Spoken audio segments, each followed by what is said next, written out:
শেষ পর্যন্ত গামছাটাও আমার থেকে রেহাই পেল না, গামছা দিয়েও ড্রেস বানিয়ে ফেললাম। তো যাই হোক, আমার গায়ে যে টপটা দেখতে পারছেন এটা কিন্তু আমি গামছা থেকে তৈরি করেছি। বাজারে চলে গেলাম, একটা হচ্ছে বড় সাইজের গামছা কিনে নিয়ে আসলাম। তারপর নিজের এই ছোট্ট মাথাটা যত বুদ্ধি আসছিল সব বুদ্ধি খাটিয়ে হচ্ছে একটা ডিজাইন বের করলাম, যে না গামছাটা দিয়ে এইভাবে ডিজাইন করলে হয়তো বা সুন্দর হবে এবং খুব সহজ হবে। খুব অল্প সময়ে খুব সুন্দর করে আমি গামছাটা দিয়ে একটা টপ বানিয়ে ফেলেছি। টপটা কিন্তু দেখতে সুন্দর হয়েছে, বোঝাই যাচ্ছে না যেটা গামছা দিয়ে তৈরি।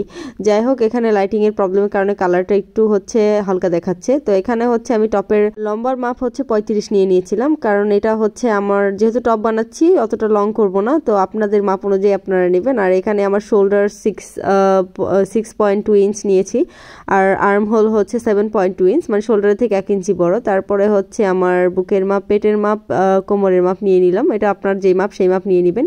গলার মাপ নিয়ে নিলাম সামনে পেছনে, তো দুইটাই হচ্ছে গোল গলা করে নিব। এবং এখানে হচ্ছে ডিরেক্ট আমি আমার কোমরের মাপ থেকে একদম চওড়া পর্যন্ত দাগ দিয়ে নিলাম, বাস শেষ আমার। এখন হচ্ছে আমি কেটে নিলাম আমার দাগ অনুযায়ী। আমার কাটিং দেখে বুঝতে পারতেছেন খুব সহজ নিয়মে হচ্ছে আমি এই টপটা তৈরি করেছি, বাট দেখতে কিন্তু সুন্দর হয়েছে।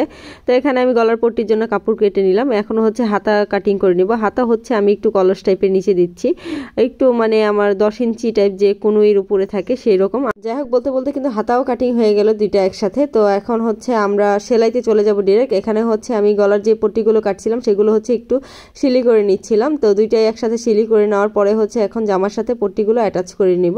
তো এগুলো কিভাবে করতে হয় সেগুলো আশা করি আপনারা জানেন, যারা টেইলরিং কাজ জানেন। আর যারা না জানেন কমেন্ট বক্সে জানাবেন, আমি ডিটেলসে ভিডিও দিয়ে দিব।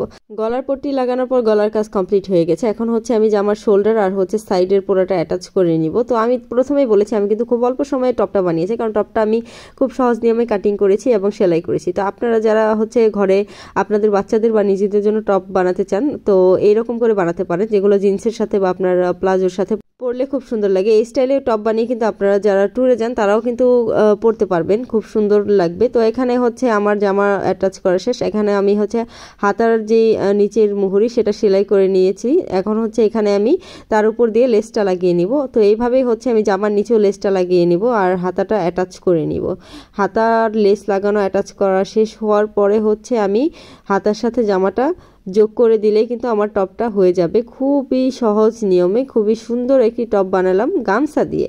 দিন দিন নিজেকে দেখে মনে হচ্ছে উর্ফি জাবেদের লাইট ভার্সন হয়ে যাচ্ছি। যাই হোক, কেউ নেগেটিভ মাইন্ডে নেবেন না, আমি সেভাবে বলিনি, মানে উর্ফি জাবেদের মতো উল্টাপাল্টা জিনিস দিয়ে ড্রেস তৈরি করে ফেলতেছি। যাই হোক, আমার ড্রেসগুলো কিন্তু মার্জিত পরার মতো। যাই হোক, ভিডিওটি ভালো লাগলে লাইক কমেন্ট শেয়ার করে দিবেন। আল্লাহ হাফেজ।